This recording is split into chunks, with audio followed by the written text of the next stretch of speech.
25 सप्ताह की कार्ययोजना के अंतर्गत आज आपके समक्ष कक्षा 1 की हिंदी की 16वें सप्ताह के चौथे दिन की शिक्षण योजना प्रस्तुत है।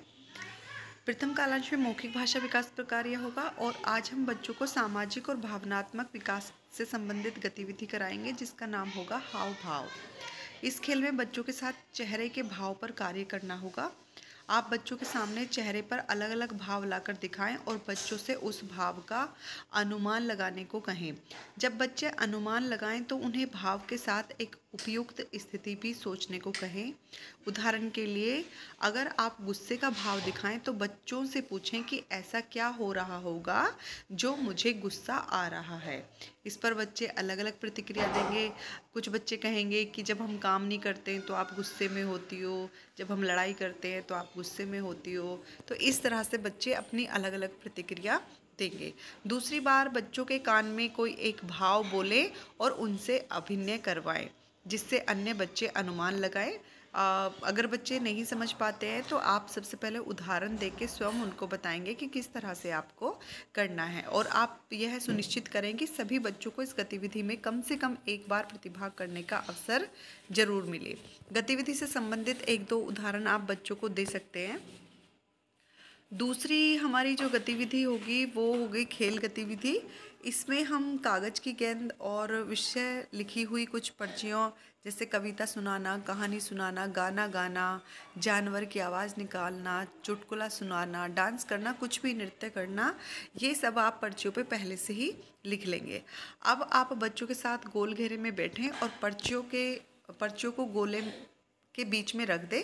किसी एक बच्चे को कागज़ की गेंद दे। अब ताली बजाएं और जब तक ताली बजेगी बच्चे उस गेंद को क्रम से एक दूसरे को देते जाएंगे। ताली रुकते ही जिस बच्चे के पास गेंद हो वह रखी हुई पर्चियों में से एक पर्ची उठाए और उसे पढ़कर बताए। यदि बच्चा पढ़ ना सके तो आप उसे पढ़कर सुना दें। अब वह बच्चा पर्ची में लिखे गए कार्य को करके दिखाएंगे। जैसे यदि पर्ची में कविता सुनाओ लिखा गया है तो बच्चा कविता सुनाए। इसी तरह आप खेल को आगे बढ़ाएंगे। आप यह सुनिश्चित करें कि सभी बच्चों को इस गतिविधि में कम से कम एक बार प्रतिभाग करने का अवसर ज़रूर मिलेगा और गतिविधि से संबंधित एक दो उदाहरण आप बच्चों को अवश्य बताएंगे। दोनों गतिविधियों को करने के लिए, पहली गतिविधि को करने के लिए हमें 10 से 12 मिनट का समय देंगे और खेल गतिविधि के लिए हम 7 से 10 मिनट का समय लेंगे। और फिर हमारा लेखन कार्य होगा। इसमें हम 10 से 15 मिनट का समय लेंगे। जो भी हमने गतिविधियां कराई हैं उनसे ही संबंधित कोई भी चित्र बनाकर बच्चे उसमें रंग भरकर उस चित्र को बच्चों का कोना में लगा देंगे। दूसरे कालांश में हम कार्यपुस्तिका पर कार्य करेंगे। आज हमारा जो चयनित वर्ण है वो होगा ग वर्ण की पहचान, शब्द पठन और वाक्य पठन। कार्यपुस्तिका का पाठ 19 पर हम कार्य करेंगे। सबसे पहले चरणों में हम वर्ण पहचान और शब्द पठन पर कार्य करेंगे जिसमें हम 7 से 10 मिनट का समय लेंगे। इसमें आप ग वर्ण को बोर्ड पर लिखेंगे और फिर उससे संबंधित उससे शुरू होने वाले कुछ शब्दों को बोर्ड पर लिखेंगे और फिर ग वर्ण को पहचान कराने के लिए उस पर गोला बनाएंगे और बच्चों को 2-3 बार उसका उच्चारण करके बताएंगे और 2-3 बार उसको बोर्ड पर लिखेंगे।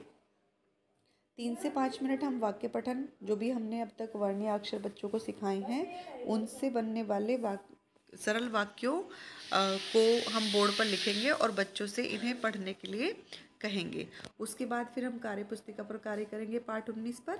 इसमें हमारी जो गतिविधि के चरण हैं उनमें हम समय लेंगे। 1-2 में 3 से 5 मिनट का समय, गतिविधि 3 में 5 से 7 मिनट का समय, गतिविधि 4 में 3 से 5 मिनट का और गतिविधि 5 में 3 से 5 मिनट का हम समय लेंगे। उसके बाद फिर हम पठन पर कार्य करेंगे तीसरे कालांश में और जो हमारे अतिरिक्त सहायता वाले बच्चे हैं उनको रेमेडियल कार्य कराएंगे।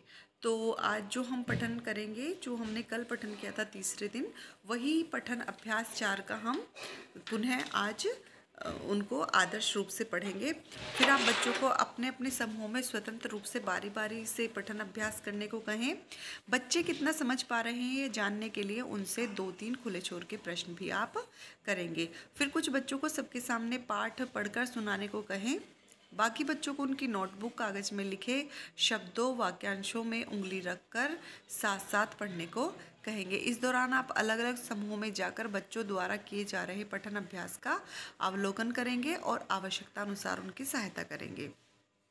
अंत में आप पाठ पर एक संक्षिप्त चर्चा करके समेकन करें। रेमेडियल कार्य के लिए 17 से 20 मिनट का समय होगा। पिछले सप्ताह के आकलन के आधार पर रेमेडियल कार्य करवाएं। इसके लिए बच्चों के स्तर के अनुसार उनको वर्ण, अक्षर, शब्द स्तर की गतिविधियां करवाएंगे। आप यहाँ पर देखेंगे कि आज की गतिविधि के दौरान जो भी आपने गतिविधि कराई है उसमें आप सभी बच्चों के नाम से ही उनको संबोधित कर पाए। आपको अपनी कक्षा के सभी बच्चों का नाम पता होना चाहिए और आप हमेशा प्रयास करें कि बच्चों को उनके नाम से ही संबोधित किया जाए। ये हमारा कार्यपत्रक होगा। इस तरह से सबसे पहले हम जो भी चित्र हैं उनको, जो पहली ध्वनि है उनको अपने साथी को बताएंगे बच्चे, और यहाँ पर ग वर्ण के नीचे बने गोले में रंग भरेंगे। जो भी बच्चे के पास रंग होगा, अगर उसके पास रंग नहीं है तो वो अपनी पेंसिल का भी प्रयोग कर सकते हैं। फिर ग वर्ण को लिखने का यहाँ पर अभ्यास करेंगे, देखेंगे कि किस तरह से हमें ग वर्ण को बनाना है। फिर बिंदुओं के माध्यम से ग वर्ण को बनाएंगे और फिर स्वतंत्र रूप से हम ग वर्ण को बनाएंगे। उसके बाद हम यहाँ पर कुछ शब्द लिखे गए हैं, इनको पढ़ेंगे। फिर यहाँ पर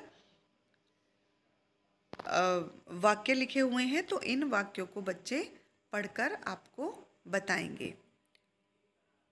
उसके बाद जो हमारा अभ्यास, पठन अभ्यास 4 होगा, वो इस तरह से होगा। इसका हमने कल भी प्रयोग किया था और आज भी हम इसी का प्रयोग करेंगे तीसरे चौथे दिन। तो इस तरह से इन जो पठन है ये हमारा अभ्यास, इसको बच्चे पढ़ेंगे और जहाँ भी बच्चे अटक रहे हों वहाँ पर आप उनकी मदद करेंगे। हो सकता है किसी शब्द पर वो अटक जाए, उनको वो वर्ण याद ना हो, तो उस शब्द को आप बच्चे को पढ़कर बताएंगे और उनको प्रयास करेंगे कि सभी बच्चे इसको पढ़ने का अभ्यास करें।